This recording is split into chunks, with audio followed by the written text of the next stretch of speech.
la page Facebook d'Allociné pour ce nouveau numéro de Fast-Can en direct de la plage Majestic 71. Alors aujourd'hui, nous sommes en compagnie d'une équipe de choc, Gauthier, Vincent et Max. Bonjour. Bonjour Mathilde. On gravite dans un monde où les déménageurs sont nombreux.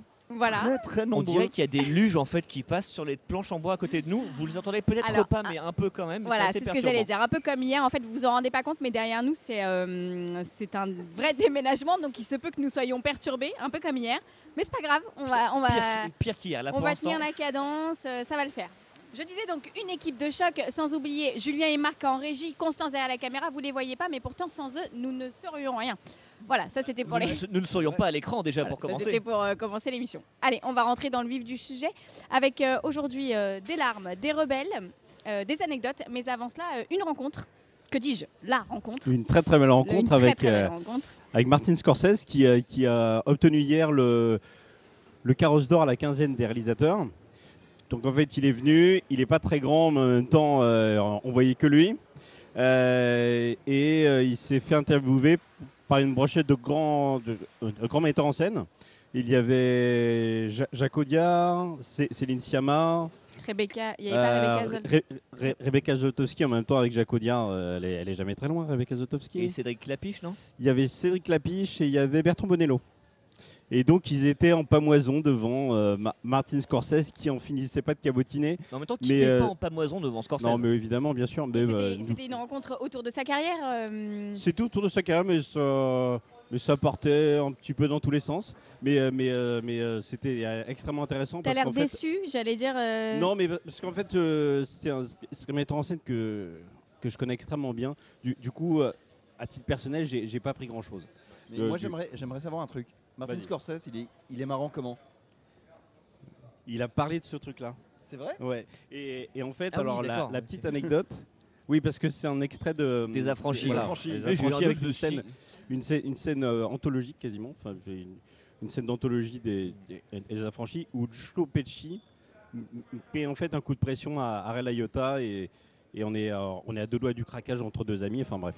Et donc c'est une scène qui est arrivée dans la vie à Joe Pesci, où un mafieux, un véritable affranchi, lui a mis un coup de pression sur le mode mais pourquoi je suis marrant Pourquoi je ouais, suis mais c'était non Ah, mais je suis dans la voilà, vie, moi. donc alors on a donc appris ça, on a appris qu'il avait une fille de 18 ans, moi j'ignorais ça, voilà, et que depuis l'âge de 2 ans il lui montre des films. Donc cette fille doit être une. Ah mais c'est une encyclopédie sur pattes. Elle était là? Non. D'accord. Non, elle n'était pas. Bon, Elle s'appelle donc- Francesca. Donc Voilà. voilà, donc on sait tout sur la Non, mais vie privée de. Attention, c'est un moment exceptionnel quand même. Martin Scorsese est un génie, tout ça. Et c'était bien, mais j'attendais une révélation Oui, puis énorme. après pour les je gens, suis une femme. pour les gens qui sont moins connaisseurs que non, j'ai une femme du coup. Mais pour les gens qui sont moins connaisseurs que toi, du coup, je pense que ça doit être une mine d'or. En plus, oui, évidemment. D'accord, donc ça c'était la rencontre du jour. Donc pas déçu, hein, parce que. Non, mais on est jamais déçu. En plus, il y a un truc incroyable avec Martin Scorsese. On va l'appeler Marty. En fait, il ponctue chaque intervention d'une espèce de rire communicatif. C'est hallucinant. Je ne vais pas vous le faire parce que je suis incapable de rire comme ça, mais c'est fou. Est-ce qu'on peut voir des. Non, on peut pas voir des images en On revanche. peut voir un petit diaporama. On peut voir, voilà. Rendez-vous sur le site pour pour voir un petit diaporama débrief. Et que tu nous... oui, un compte rendu. Un compte rendu. On a fait un compte rendu, ouais. Voilà, Exactement. un compte rendu de cet après-midi donc qui s'est déroulé hier. Alors pour ceux qui nous rejoignent, je vous le rappelle, nous sommes dans ce 3e épisode de Fast-Can en direct de la plage Majestic 71. Si vous avez des questions sur le Festival de Cannes, n'hésitez pas, nous sommes là pour y répondre. Mais pour l'heure, place à la compétition, puisque depuis hier, nous avons vu non pas un, mais pourquoi tu ris, deux Parce que films. belle transition, voilà, Non, c'était parce que, super. Parce que je suis très très impatient de parler des films. Ah voilà. Non, mais c'est pas. Donc non pas un, mais deux films de la compétition. Avec les premières larmes de cette quinzaine, avec un film qui s'appelle Yo Medine. Voilà, Yo Medine, un film égyptien. Et je témoigne que Gauthier, effectivement, a versé ses premières larmes du festival. Il a un peu chialé. Alors, Un peu chialé sa race. alors comme on premier dit. film que je n'écorche pas son nom, Abe Shoki. Voilà, Abe Shoki. Comme la poupée de sang. Donc Yo Medine, c'est l'histoire d'un lépreux, d'un orphelin qui partent sur les routes. Sur les routes, voilà, un road movie. Ils partent à la recherche de leur origine. Et une quête, ça, c'est, quoi. Une quête familiale. Oui, c'est une quête familiale et c'est un truc qui est assez touchant. C'est-à-dire que tu vois ce héros qui a un corps vraiment marqué de cicatrices, marqué par la maladie. Il ira jamais mieux, malheureusement. Et, oui, parce que c'est un homme qui a eu la lèpre, mais qui est guéri. Qui n'est plus contagieux, mais qui est tout garde marqué, les stigmates, physiquement, voilà. qui est très impressionnant. Il n'ira pas plus mal, mais il n'ira pas mieux non plus. Ouais. Et il part à la recherche de ce qui fait de lui un homme, non pas extérieurement, mais intérieurement, c'est-à-dire de ses origines et tout ça. Et c'est un film qui est honnêtement un feel-good movie, hein, je pense qu'on peut le dire sans complexe. C'est très tendre, c'est très bienveillant. Et c'est surtout sans grandes ambitions et sans grandes prétentions. Et c'est rare de voir ça au Festival de Cannes, c'est-à-dire un film qui peut faire penser un petit peu à des trucs modestes, je sais pas, La visite de la fanfare ou The Full Monty en son temps, tu vois, vraiment un truc qui, peut-être quand il sortira, obtiendra un petit peu d'adhésion de la part du public français et tout, on lui souhaite en tout cas. C'est pas le film du siècle, tu vois, non, mais c'est vraiment un film hyper sympa. Non, mais il peut obtenir l'adhésion assez facilement parce que comme tu disais, en fait, c'est bienveillant, c'est léger et en fait, on avait tous un peu peur en voyant le sujet, le côté l'histoire d'un lépreux, que ce soit, c'est facile de tomber dans le misérabilisme et d'appuyer à fond.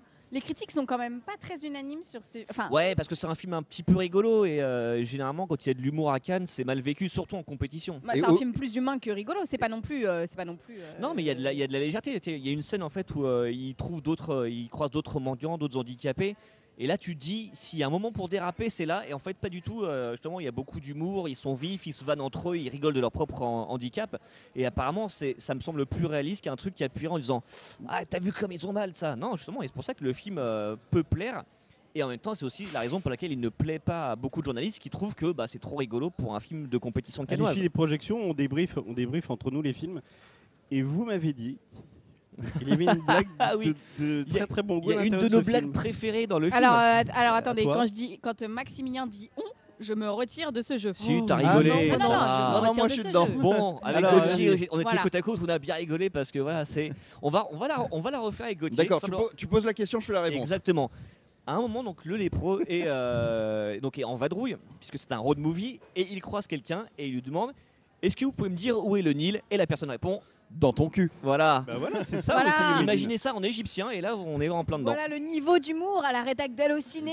Non mais attends, on se lève tôt pour voir des films. Ça. Voilà, donc c'est à cela que l'on dit que Yo Medine est une comédie. Mais en fait, non, c'est un...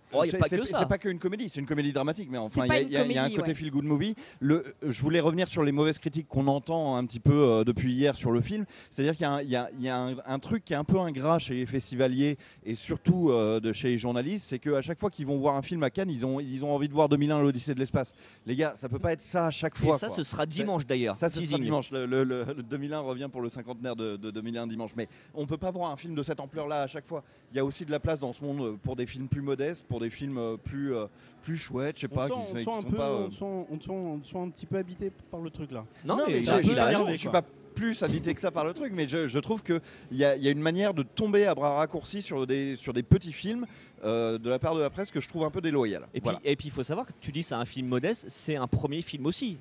Absolument, franchement, si tous les premiers films étaient aussi. Bon, après Orson Welles, son premier film c'était Citizen Kane, tu vois. Mais voilà, bon. mais après, bien sûr, mais tout le monde n'est pas Orson Welles. Là, franchement, si tu as un premier film plutôt bien foutu comme ça et plaisant, tu te dis c'est quand même encourageant pour la suite. Mais la presse, à mon avis, est tombée dessus parce qu'on attend encore le premier grand coup de cœur peut-être. Ouais, le premier grand film de Cannes. C'était que le deuxième film de la compétition après le film d'Asghar Farhadi on qui est a un peu moins mangé alors qu'on a plus été déçus. Alors on ne sait pas encore si ce film sera oui ou non au palmarès. Une chose est sûre, c'est qu'on peut souligner la qualité de la musique d'Omar Fadel. Je ne sais pas si vous avez noté, mais vraiment un score absolument magnifique dans ce long métrage. Il y a pas mal de percussions. On entend des instruments qui ont l'air artisanaux, genre on a l'impression qu'ils tapent sur des trucs de métal. En fait, il y a des maracas. Petit coup de mandoline, tout ça. Machin, voilà. Ouais. C'est très entraînant. En fait, ça participe au côté plaisant du film.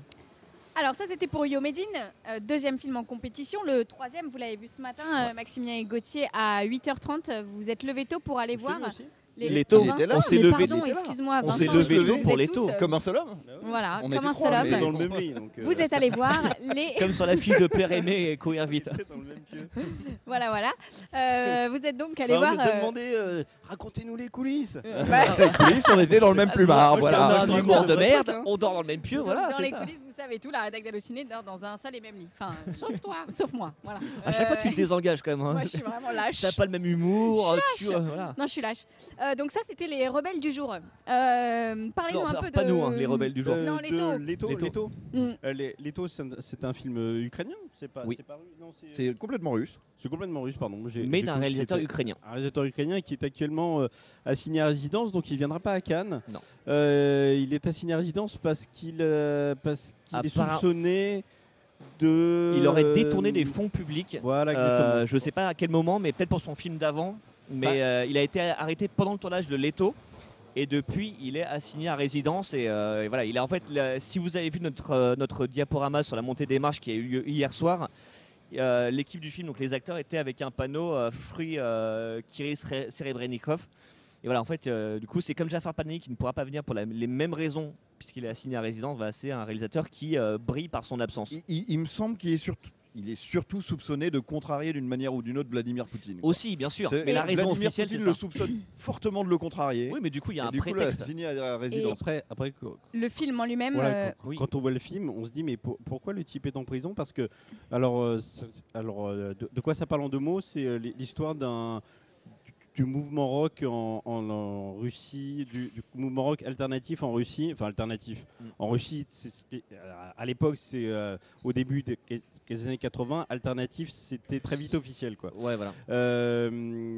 Donc il y a un groupe de rock qui rencontre des petits nouveaux, et c'est la confrontation entre la vieille école et la nouvelle école. Enfin, voilà. Mais est-ce que C'est la confrontation, c'est la passation aussi, parce que Oui, c'est ça. ils C'est sont un- copains, c'est pas qu'une confrontation. Non, quoi. c'est les deux en fait. Et, Bon, et tout ça est filmé dans un noir et blanc qui est vraiment assez cinématographique, très Oui, joli. oui. Il y a vraiment un sens de la mise en Il y a scène des indéniable, plans hein, là-dedans. séquences, il y Ouais. a même des moments un peu clippés où en fait il y a des dessins qui apparaissent à l'écran, genre ça fait des yeux blancs pour les personnes, ça fait des têtes bizarres, il y a des il y Donc a mise beaucoup en d'idées. scène, belle mise en scène. Oui, oui, oui, Ah bah s'il y oui, avait Euh, le prix de la c'est un mise en beau noir et scène blanc, déjà, ouais. ouais, ce serait bizarre.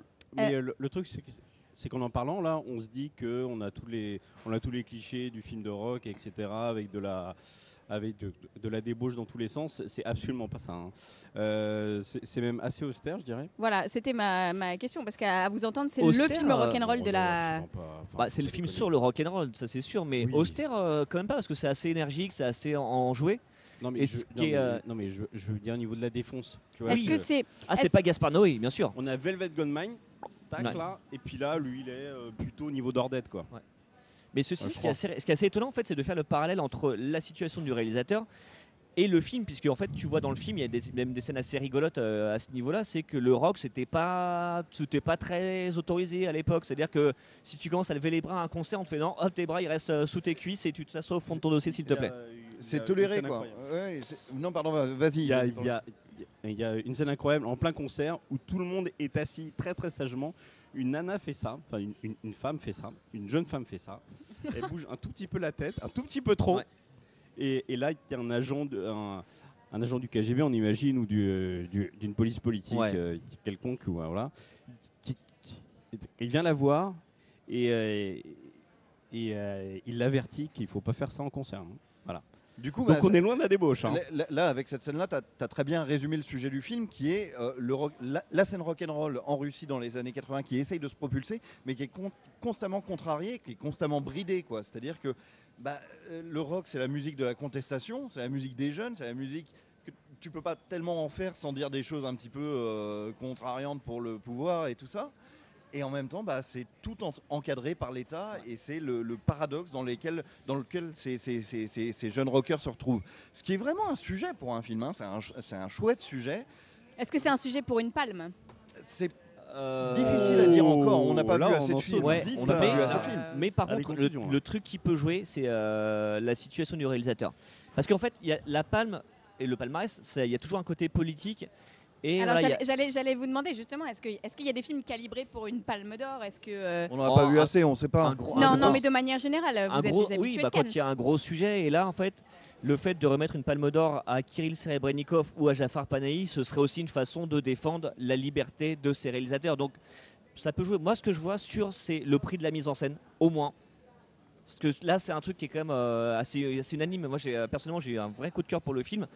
Vincent et Gauthier beaucoup moins, mais au moins sur la mise en scène, on est d'accord qu'il y a des trouvailles, il y a des plans séquences, le noir et blanc est superbe, il y a vraiment des très belles choses. C'est virtuose, hein, honnêtement. Ouais, vraiment, c'est très bien c'est filmé. très bien bricolé. Moi, ce qui me manque, c'est que je sais pas très bien où on va. C'est-à-dire, ça me satisfait pendant la première heure, et après la deuxième heure, j'aimerais qu'on me raconte quelque chose d'un peu plus concret qu'une rivalité qu'en est pas une, un triangle amoureux qu'en est pas un, tu vois, qu'il y ait des vrais enjeux. Ceci dit, il y a une séquence où ils refont les plus grandes pochettes d'albums de C'est l'histoire génial. de manière un peu suédée comme Michel Gondry dans Soyez sympa en Baudinet, qui est vraiment une très très chouette séquence. Là, c'est une Et séquence surtout très quand ils mignonne. refont les Beatles et l'ombre sur le visage en mettant Ouais, des plaques sur leur... en mettant des cartons là comme ça. Non, vraiment, il y a Euh, des très belles Est-ce que idées. c'est un film qu'on peut voir en salle? Ah oui, Le oui, 5 oui. décembre. Ça sera au mois de... Ah ouais, Ouais, décidément. le 5 décembre 2018. Oula, oui, tu pourras le voir en salle, Va mais falloir attendre, ouais. on Faudra aura oublié attendre. jusqu'au nom du metteur en scène. Sauf s'il a la Palme d'Or. Ouais, sauf pour s'il a son, Avant de partir à Cannes, Johan Sardet, notre petit rédacteur en chef, qu'on salue bien bas, nous petit. disait que notre grand rédacteur en chef nous disait que Yo Medine, Palme d'Or. Mais non, il disait En guerre de Stéphane En guerre. Moïse, Ah, pardon. Palme d'Or. Mais Ah, donc on reparle d'Anguère mais il plus disait tard. Grand Prix pour ça et Non, c'est pas impossible, mais je pense que le prix du jeu- d'interprétation. Pour Bah oui, alors c'est pas pour impossible l'acteur parce que les Pour en voyant, Radi Gamal.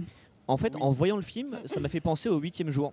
Parce que c'était pareil, quelqu'un marginal, handicapé, qui fait un road movie, c'est traité avec beaucoup de légèreté, l'acteur principal est bien, et l'acteur principal du 8e jour, Pascal Duquesne, avait eu un prix d'interprétation. Ça m'y fait penser, donc oui, on peut arriver à ça, mais sinon un truc genre un prix du jury, parce que voilà, comme disait Gauthier, c'est un film qui est plaisant, la musique est bien, tout est globalement bien dans le film, à part le scénario qui est calibré, on va dire. Donc ça peut faire un joli prix du jury. Alors, on vient de passer en revue 2 des films de la compétition en lice pour une potentielle Palme d'Or. Est-ce que vous savez pourquoi la Palme d'Or est une Palme d'Or? Alors oui. Alors, Ça a un tu as rapport de la avec la chance. plongée non. Parce qu'on vous a posé la question sur la croisette et vous êtes très nombreux à ne pas savoir pourquoi la Palme d'Or est une Palme d'Or. Je vous propose de regarder un petit magnéto. Alors ça c'est une bonne question et j'aimerais y répondre.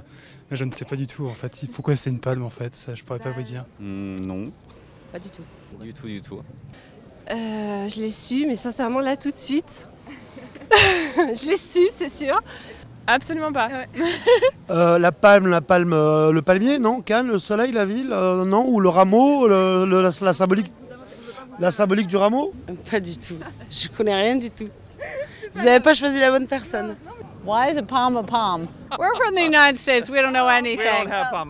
Peut-être le symbole de Cannes. Alors très sincèrement, beaucoup de gens ne savent pas pourquoi la Palme d'Or est une Palme d'Or. Même moi, je l'ai appris il y a peu. Mais Gauthier fait partie de l'élite cinéphile Là, qui c'est sait. même grâce à lui qu'on l'a appris. Non, mais C'est grâce à lui? Non, je crois pas que ce soit grâce à lui. Moi, c'est grâce à En plus, Gauthier que je sais. c'est une raison qui est un petit peu bidon et qui est normale. On va dire que qui dit palme, qui dit Cannes dit palmier, qui dit palmier dit palme, et à tel point que la palme est sur les armoiries de la ville de Cannes, et que du coup, quand ce prix a commencé à être remis à partir de la fin des années 40 et dans les années 50, il a fallu lui trouver un symbole. Et le symbole qu'on a fini par trouver, c'est la palme cannoise, qui a été faite en or à partir de je ne sais plus quelle année. Mais quand on l'a instauré, c'est pas devenu un truc instantané. C'est-à-dire que ça c'est pas, on parle pas de la palme d'or depuis le début des années 60. On l'a attribué quelques années. Ensuite, on est revenu à juste le Grand Prix du Festival de Cannes. Et c'est une institution depuis la moitié des années 70. En gros, que chaque année, on décerne la Palme d'Or qui est faite chez Chopard, c'est ça? Et d'ailleurs, Exactement. elle est plus en or, elle est en cristal, c'est ça? Non, elle est en or. Non, je crois que En fait, elle a elle est été sur en un cristal. socle de Elle a été cristal. en cristal à un moment. Elle est redevenue en or. Ouais. C'est de l'or 24 carats, J'ai apparemment. raté l'épisode. Richard Garnier qui nous dit à cause des palmiers de Cannes, c'était un très bon début de Absolument. réponse, Richard. Alors vous êtes assez nombreux à nous demander si nous avons survécu au film chinois de 8h26. Alors, Nous, on On n'y était a là, pas donc vécu, ça va. donc. on n'y a pas été, donc nous avons forcément survécu. Maintenant, c'est vrai, et je regrette que nous ne soyons pas allés voir certains des spectateurs Alors- qui ont vu ce film. Alors moi, justement, je peux citer, j'ai vu sur Twitter Twitter, c'est un de nos anciens stagiaires qui s'appelle Thibaut, qu'on salue s'il est encore en vie, Yeah. apparemment oui. C'est qu'en fait, il est allé voir le film, il est sorti, il a tweeté « J'ai vu Les âmes mortes de Wang Bing, un film de 8h16, c'était un chouïa trop long. » Voilà. Qu'est-ce qu'on en chouïa. retire? Voilà, c'est ça, il y a quelques petites longueurs, mais ça passe quoi. Merci Mais Thibaut. on y survivra oui. quand on ira le voir, on y survivra. On survit en général à la vue d'un film hein, quand même. Oui, mais on le Quelle regardera que chez soit nous la peut-être durée. en morceaux de 2 heures, bien sûr. Tu sais, quand tu fais du Comme une série. binge-watching de Game of Thrones pendant 8 heures, c'est pareil, hein, tu y survis en général. hein. Ouais, mais tu fais des pauses et voilà. Alors, on va enchaîner juste avec une petite anecdote, puisque vous êtes nombreux à nous demander des informations sur le Cannes qu'on vit, un peu le in situ, quoi. Que se passe-t-il à Cannes en dehors de ce plateau, en dehors du Palais des Festivals et du Grand Théâtre Lumière où sont diffusés les films? Et pour ça, Maximilien, tu as une petite anecdote à nous raconter. Attention, Oui, un truc assez rigolo. En fait, ce qu'il faut savoir, ça peut vous servir aussi en fait à vous qui comptez venir au festival dans quelques jours l'an prochain pour la première fois, c'est qu'il y a comme une espèce de langage que tout le monde adopte, peu importe. On a beau essayer d'y couper, on le fait. Premièrement, en fait, on n'appelle pas les films par leur titre, mais par le nom de leur réalisateur. C'est-à-dire que si je dis, bon, je prends Gauthier au hasard, mais je sais que Gauthier connaît les titres, mais si je disais à Gauthier, est-ce que tu as vu Everybody Knows? Il me regardera en disant, quoi? Et si je lui dis, est-ce que tu as vu Le Faraday? Il va faire, ah Est-ce ouais. que tu as vu le film de Ashgar Farhadi? Voilà, non, même Non, pas Ashgar. le Faraday, on s'en Le met pas Ashgar. Et même souvent, c'est suivi si c'est un film qui est en compétition, c'est suivi de ah ouais, le Faraday, il est jouable. Comme si tu faisais ton auto-foot en même temps, Donc, c'est par assez exemple, étrange. nous, après cette émission, on va aller voir le Honoré. Exactement, et non pas plaire, aimer, courir. La preuve, c'est qu'on ne connaît pas les titres, en Oui, fait. bah, on en ne même temps, connaît c'est que le compliqué. nom de leur Mais voilà, réalisateur. on ira voir le Honoré, on a vu le Serebrennikov ce matin, on a vu le Shoki hier soir. Voilà, donc il y a ça. Et il y a aussi un truc assez rigolo, en fait, c'est que donc, les gens vont voir le machin, ils ne savent pas lequel, et ils vont aussi à une séance précise, sans savoir ce qu'ils vont voir. Et moi, c'est ce qui est arrivé hier matin. Donc le Faraday, Everybody Knows, Qui était projeté, donc, qui était projeté pour la pour première presse, fois. à 8h30 hier matin.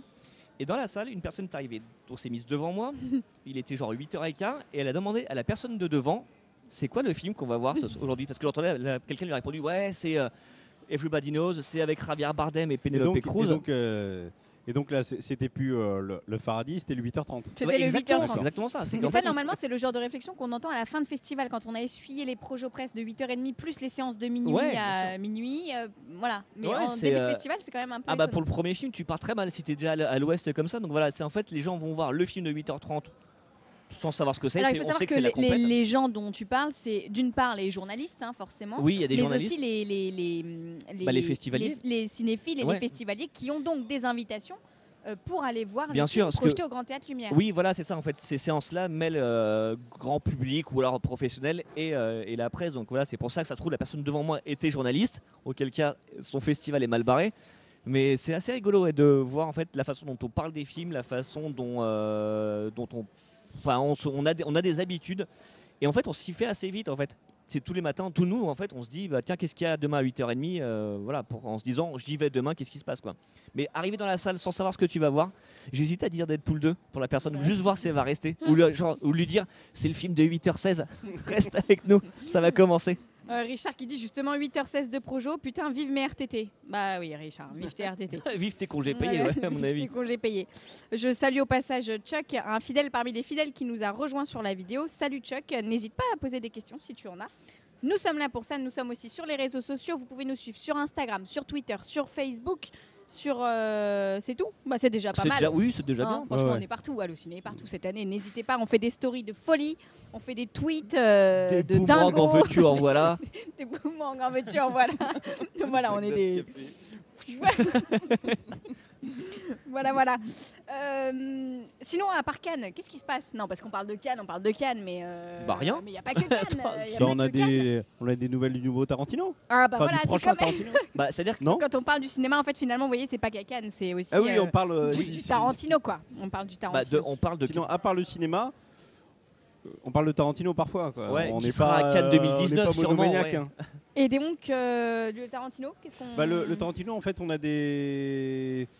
a une complétion de casting. On a des habitués de Tarantino qui doivent revenir normalement. C'est Michael Madsen et Tim Roth, et Tim Roth. qui était Ça, dans c'est bah, une qui ont- grosse surprise. C'est une grosse surprise. Bah, ça fait, Oh non, mais là là ça là. fait longtemps en même temps. C'est de l'info. Ça fait longtemps qu'ils sont pas. Enfin non, Tim Roth, non, en même temps ils étaient dans le dernier. tous les deux dans les 8 salopards quoi. Ouais, mais en même temps ils ont été découverts à Cannes Oui, avec oui, Reservoir Dogs oui, comme non. Tarantino, et c'est un film qu'on imagine voir à Cannes l'an prochain. Oublie Gauthier. Et normalement en fait il a pensé, ils sont en négociation, mais je pense qu'ils vont être au casting. Et il y a Burt Reynolds aussi qui pourrait y être. Ouais, sympa. Sorti Ah, mais- le.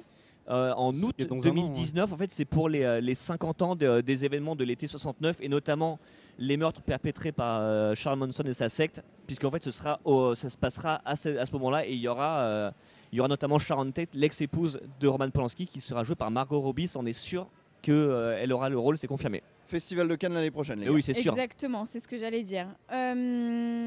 Et on n'a pas du tout envie de voir la scène de la tuerie. Pas du tout. Bah, c'est-à-dire que si tu fais de l'humour là-dessus, comme le Ouais, fait souvent ça Tarantino, va- ça va je très sais mal pas. passer. Je sais pas, vraiment, c'est un sujet vraiment étonnant, ce Ouais. truc-là. Apparemment, ce serait plutôt un buddy movie à la Sergio Leone, parce que ça va s'appeler Il était une fois à Hollywood. D'accord. On aura donc le temps d'en reparler.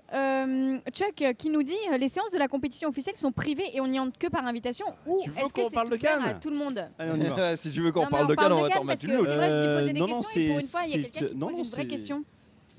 C'est accessible aux gens qui ont des invitations. Ouais, en fait, Non, il y a certaines projections qui sont uniquement presse. Ouais. En revanche, ouais. Mais, En le, fait, mais le, Chuck, côté, le côté accessible à tout le monde à Cannes, en fait, ça n'existe pas vraiment. En fait, C'est si une t'as vue pas d'esprit, d'accréditation, Voilà. En tu fait, peux rien Chuck, faire. à Cannes, il faut avoir ce petit badge magique qui s'appelle une accréditation. Il y en a de plusieurs couleurs. On fera un point là-dessus C'est pour la presse, d'ici ouais. la fin de semaine pour bien être assez précis sur le sujet. Mais en gros, ça s'appelle une accréditation et tu ne rentres pas en projection si tu n'as pas ni accréditation ni invitation. Donc après, les gens, beaucoup de gens font le pied de guerre devant le palais des festivals pour avoir une. Le pied de grue, le oui, pied de grue. mais en même temps, c'est un peu en état de Alors, guerre. pour le film En guerre, on pourra Je dire qu'on rigole, fait le je pied de En guerre. Ça, Sur c'est le voilà. hockey. Voilà, donc le pied de grue devant le palais des festivals pour avoir une invitation. Et ça marche souvent, ils peuvent rentrer. Hein, Oui, presque à chaque fois. Ouais. presque à chaque fois. Ouais. Et donc c'est sûrement, on suppose que c'est quelqu'un qui avait une invitation qui a demandé le film qu'il venait voir. Oui, parce qu'en fait, ce qu'il faut savoir, c'est qu'en fait, quand tu réussis à récupérer une invitation, que ce soit avec la presse ou une société pour laquelle tu travailles, si elle n'est pas utilisée, ce sera notifié dans ton dossier, on va dire. Et du coup, en fait, l'an prochain, tu auras moins facilement accès à des séances. Donc en fait, il faut que la place soit utilisée. Je Donc connaissais tu pas peux du la. tout ça. Si, en fait, c'est ça. D'accord. Moi, j'avais fait un stage avec une société. Et très souvent, ils me disaient, on a des places qui nous restent sur les bras, va les donner devant parce que sinon, notre quota sera réduit l'an prochain. D'accord. Parce que sinon, c'est facile, tu demandes des places, tu les utilises pas et ça prive d'autres gens. Donc voilà, en fait, il faut les utiliser C'est quoi comme qu'il les arrive. budgets au gouvernement, quoi. C'est un peu ça, ouais. Tu n'utilises pas tout ton pognon, on considérait que tu n'en as pas vraiment besoin. En Ça, sachant il que, faut par que tu contre, les fasses des places, ronds-points partout. en sachant que, par contre, les places sont gratuites, elles ne se monnaient Je me pas. demandais à quoi ça servait. Alors, quel est votre programme là maintenant tout de suite? Et je vais voir un film sur la prostitution masculine. Ça s'annonce sympa, on en parle demain, ça s'appelle Sauvage. Quelle Et sélection? c'est présenté à la Semaine de la Critique. Semaine de la Et critique. les premiers échos sont assez dithyrambiques. D'accord. Toi, Gauthier? Je vais faire un flipper. Un quoi? Un flipper. Non, j'en sais rien. d'accord. Ou un baby-foot, je sais pas, j'ai pas décidé. Non, je déconne. alors. Grave, merci Hélène et les garçons. Non, Gauthier on vit dans va une essayer- série AB Productions depuis tout à l'heure. on va essayer d'aller tourner quelques petites pastilles sur la croisette pour Pour vous faire don- des stories de Bah folie voilà, pour sur vous- Instagram. Exactement, Ben pour voilà. vous montrer un petit peu comment ça marche le Festival de Cannes. Et puis peut-être, on l'espère, une séance dans la soirée. On verra. Peut-être que- Dans la soirée Le ou la film matinée, d'Honoré, non puisque. soit le film non. d'Honoré, le Honoré, L'honoré. soit la séance de minuit. Comme ça, j'aurais parlé en termes de réalisateur et d'horaire. Ouais. La séance de minuit qui est Qui s'appelle Arctic. un Arctic film, avec Mads Mikkelsen, ouais, un un survival avec survivor. Mads Mikkelsen. Bon, vous l'aurez compris, encore un beau programme qui nous attend ce soir pour vous en parler. Demain, on se retrouve même heure, même endroit sur la page Facebook d'Allociné en direct de la plage Majestic 71 pour débriefer ce 1, 2, 3... Quatrième jour. Quatrième jour, bah voilà, ça commence. Ce quatrième Tu jour demandes de- pas à Max ce qu'il va faire? Qu'est-ce que tu vas faire? Bah Ouais, voilà, mais je sais parce ce que que- tu vas faire. Tu vas aller voir le Honoré, tu vas aller voir Arctic, puisque tu l'as dit. Parce que Gauthier aura confisqué le flipper. Bah non, parce que moi, le Honoré, je l'ai vu, Mais non. mais j'ai pas le droit d'en parler. Bah, j'ai Bah, fait les interviews. ah oui. Mais par contre, en fait, je vais en profiter pour en Faut dire un pas petit le mot. dire. C'est qu'en fait, le film de Honoré sort dans les salles ce soir à partir de 19h. Donc vous Et pourrez le découvrir en même temps que le jury canois. voilà, exactement. Ce que je veux juste dire, c'est que si vous hésitez, ça vaut le coup d'y aller. On en Plaire, parle demain. aimer et courir vite, c'est ça? Voilà, exactement. Donc voilà, j'en dirai plus demain. Voilà, vous m'avez flingué ma conclusion, dis donc. Je sais plus ce que je dois Et donc, dire. on se retrouve demain pour le Mais 4e jour on se retrouve de demain Fast Can. pour le 4e jour de Passe Fast partout. Can en direct de la plage Majestic 71 avec cette belle brochette de cinéphiles là que vous voyez sur ces canapés. J'ai eu très peur. De- Cette belle brochette de con. Et avec des putes masculines demain. Non mais c'est Bah oui, n'importe bah si, c'est quoi. vrai. Ah, mais j'ai Mais eu non, peur, c'est mais vrai. j'ai eu peur. Voilà. Mais non, mais c'est n'importe Désolé, quoi. mais Mais c'est n'importe quoi cette émission. Donc demain, Des putes. des putes. Bah oui, c'est vrai. Bon. Il y en aura, il y en aura. Bah oui, c'est vrai. Il y en Ok. aura, on vous le Eh ben, promet. écoutez, moi je vous souhaite une excellente soirée. Rendez-vous dans les salles pour découvrir le Honoré et on reparle de tout ça demain tous ensemble. Et d'ici là, suivez-nous sur Twitter, sur Instagram, sur Facebook. Nous sommes partout. Salut à tous.